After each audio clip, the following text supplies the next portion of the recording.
तो दोस्तों आज का वीडियो है कर्वी लीनियर मोशन के बारे में। तो कर्वी लीनियर मोशन जो है वो एक इंपॉर्टेंट टॉपिक है। तो जैसा कि मैंने वीडियो में बोला था, कर्वी लीनियर मोशन जो है वहाँ पे सिर्फ फॉर्मूला एप्लीकेशन है। और फॉर्मूला के ऊपर आपको सम दिया जाएगा। सम से आपको डेटा निकालना है और वो डेटा के टर्म से फॉर्मूला पुट करके आपको वैल्यूज निकालना है। ओके। Curvy linear motion. तो इसमें ना हम लोग दो टाइप के प्रॉब्लम देखने वाले हैं आज। पहला टाइप का प्रॉब्लम होगा जिसमें टाइम दिया रहेगा, और दूसरे टाइप के प्रॉब्लम्स में हम लोग को रेडियस ऑफ कर्वेचर निकालना है। ओके। तो सबसे पहले ना क्वेश्चन कैसा रहेगा कि क्वेश्चन में से सबसे पहले हमें पोजीशन वेक्टर, इसको कहते हैं आर बार, जो है पोजीशन वेक्टर है, इसको हमें आइडेंटिफाई करना है। तो आइडेंटिफाई कैसे करेंगे? तो सबसे पहले हमें स्टैंडर्ड फॉर्म मालूम होना चाहिए आर बार का, जैसे कि एक्स आई कैप प्लस वाई जे कैप। ओके।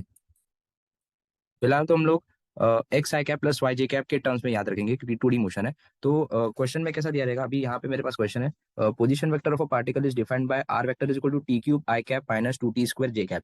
तो हम लोग क्या करेंगे, यहाँ पे आर बार का पोजीशन वेक्टर है ना, तो आर बार का इक्वेशन लिखेंगे, टी क्यूब आई cap minus two T square जे कैप। ठीक है। तो ये पहला प्रॉब्लम है दोस्तों। तो पहला प्रॉब्लम से हम लोग पहला टाइप कवर करने वाला है, जहाँ पे दिया है कि हमें डिटरमाइन करना है velocity and acceleration at t equal to two. अभी यहाँ पे टी इक्वल टू टू दिया है, तो सबसे इंपॉर्टेंट इन्फॉर्मेशन ये है कि हमें टी इक्वल टू टू दिया है।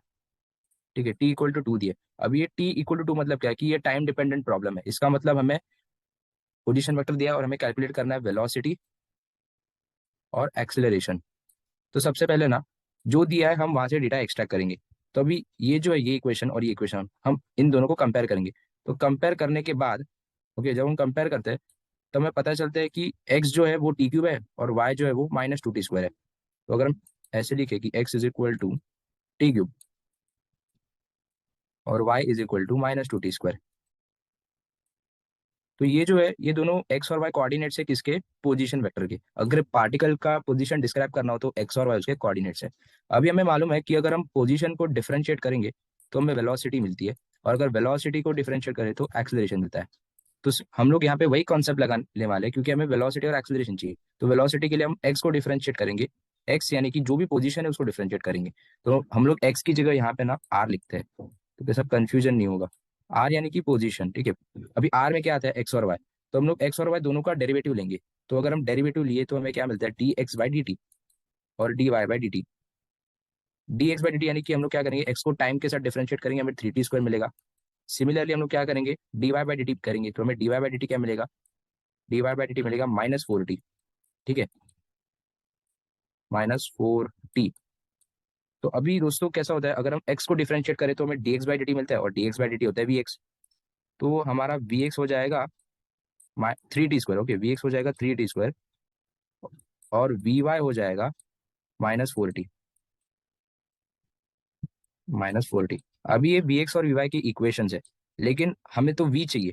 तो वी के लिए ना हम लोग एक और फॉर्मूला निकालेंगे। ठीक है, that is v will be equal to under root of v x square plus v y square. हम ये जो वी एक्स और वी वाई है ना, ये हॉरिजॉन्टल और वर्टिकल यानी कि एक्स और वाई कंपोनेंट्स है वी के। तो अगर हमें वी एक्स और वी वाई हमें दिया है, अब यहाँ से हमें वी एक्स और वी वाई मिला है, तो वी एक्स और वी वाई से हम वी कैसे निकालेंगे? तो ये फॉर्मूला में पुट करके। लेकिन अभी ये इक्वेशन के टर्म्स में, लेकिन हम हमारे पास तो टी इक्वल टू टू है, तो t equal to two put करेंगे तो हमें वी एक्स और वी वाई की वैल्यू मिल जाएगी। ओके। तो अभी हम वी एक्स और वी वाई की वैल्यू निकालते हैं। अगर हम पुट करेंगे तो वी एक्स मिल जाएगा three t square, three into two का स्क्वायर यानी कि ट्वेल्व। सिमिलरली हमें वी वाई मिल जाएगा माइनस फोर इंटू टू यानी कि माइनस एट। अभी वी एक्स और वी वाई दोनों मिल गया तो इसमें पुट करेंगे।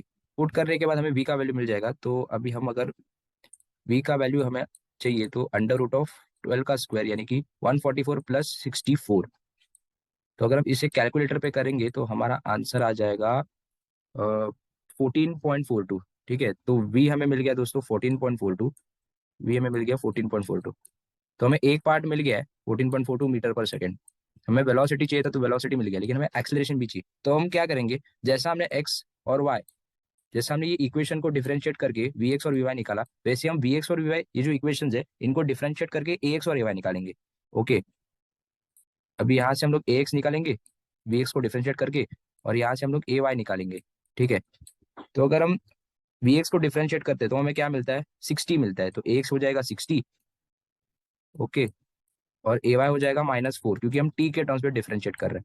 तो हमें ए एक्स और ए वाई तो मिल गया, हमें ए एक्स और ए वाई मिल गया, लेकिन हमें टी का वैल्यू पुट करना होगा। लेकिन यहाँ पे ए वाई ऑलरेडी हम लोग को मिल चुका है -4, बस एक्स मिलना बाकी है। तो एक्स के लिए हम क्या करेंगे, टी का वैल्यू 2 पुट करके एक्स हमें 12 मिल जाएगा। तो यहाँ से हमें एक्स मिल गया 12। अभी जैसे वी का फॉर्मूला है ना, वैसे ही ए का फॉर्मूला है। तो ए का फॉर्मूला क्या आ जाएगा, √(x²+ ay²। ओके, तो यहाँ पे लिख लेता हूँ, ए विल बी √(x²+ ay²। ठीक है, तो ए हो जाएगा √(x²+ ay²। तो हम क्या करेंगे, ए एक्स और ए वाई की वैल्यूज पुट करके ए निकालेंगे। ठीक है, तो हमें मिलेगा ए 12.64। तो हमें ए का वैल्यू मिल गया 12.64 मीटर पर सेकेंड स्क्वायर, और वी का वैल्यू मिल गया 14.42। तो ये पहला प्रॉब्लम है गाइस, जिसमें हमें टाइम की मदद से हमने जो पोजीशन वेक्टर दिया है उसे हम मेन पोजीशन वेक्टर के साथ कंपेयर करेंगे। सबसे पहला स्टेप क्या होगा प्रॉब्लम सॉल्व करने का, तो जो भी आपको पोजीशन वेक्टर दिया है उसको एक्स आई कैप प्लस वाई जे कैप के साथ कंपेयर करने का, वहां से एक्स और वाई की इक्वेशन निकालो, डिफरेंशिएट करो, dx/dt dy/dt हमें वी एक्स और वी वाई देंगे। फिर वी एक्स और वी वाई को डिफरेंशिएट करके ए एक्स ए वाई मिलेगा। तो टाइम के प्रॉब्लम जो है वो डिस्प्लेसमेंट, वेलोसिटी और एक्सेलरेशन के ऊपर है। अगर हम विदाउट टाइम प्रॉब्लम्स देखेंगे तो वो रेडियस ऑफ कर्वेचर के टर्म्स में हम लोग प्रॉब्लम्स को बता सकते हैं। तो अभी दूसरा प्रॉब्लम रहेगा जहाँ पे हम लोग रेडियस ऑफ कर्वेचर करके एक कंसेप्ट है, वो हम लोग डिस्कस करने वाले हैं। ठीक है, तो अगला टॉपिक है रेडियस ऑफ कर्वेचर। तो अभी रेडियस ऑफ कर्वेचर कहाँ पे यूज होता है वो देखते हैं।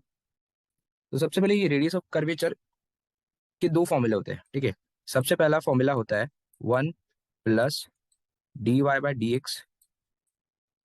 ओके, 1 + dy/dx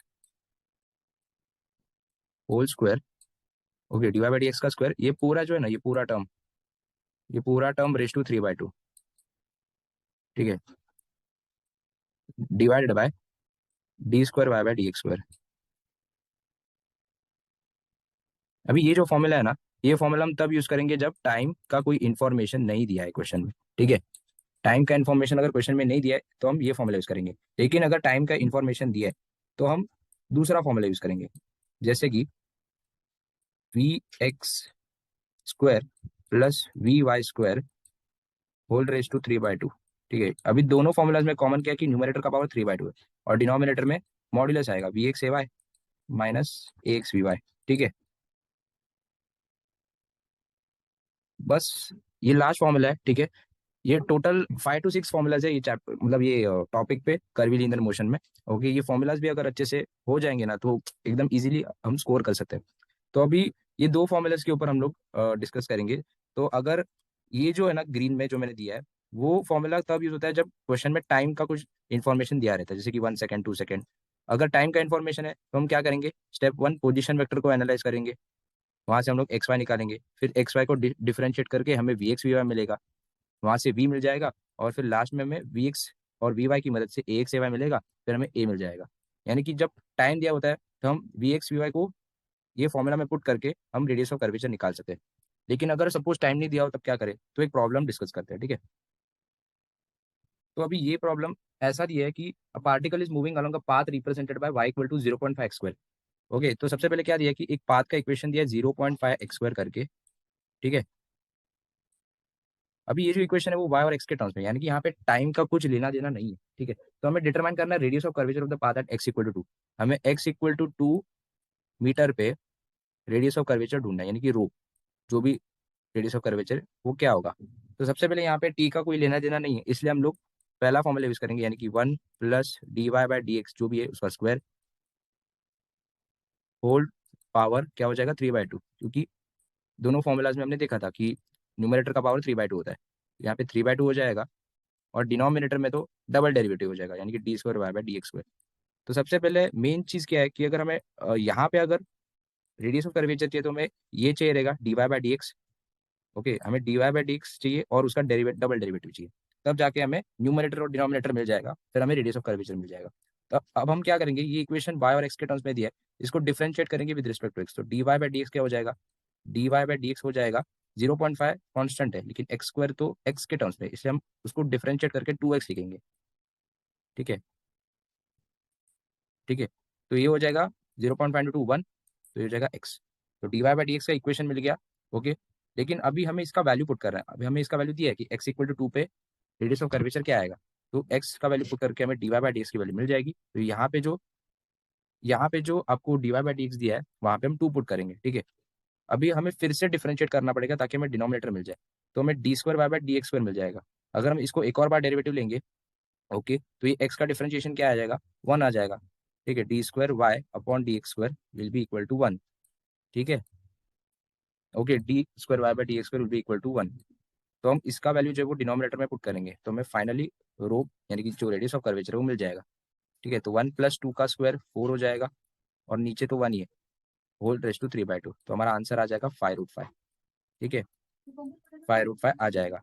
तो अभी हम लोग ने दोनों टाइप देख लिया गाइस कि कैसे करते हैं। पहले हमने टाइप में देखा कि टाइम डिपेंडेंट प्रॉब्लम कैसे सॉल्व करें, अगर टाइम दिया हो तो कैसे इक्वेशन सॉल्व करें। यहाँ पे सेकंड प्रॉब्लम में हमने देखा कि टाइम अगर नहीं रहेगा तो कैसे सॉल्व करें, ठीक है। तो आई होप आपको दोनों प्रॉब्लम से फॉर्मुलेज भी पता चल गए और कंसेप्ट भी पता चल गया रहेगा। तो अगर वीडियो अच्छा लगे तो लाइक कीजिए, शेयर कीजिए, सब्सक्राइब कीजिए। Okay, thank you.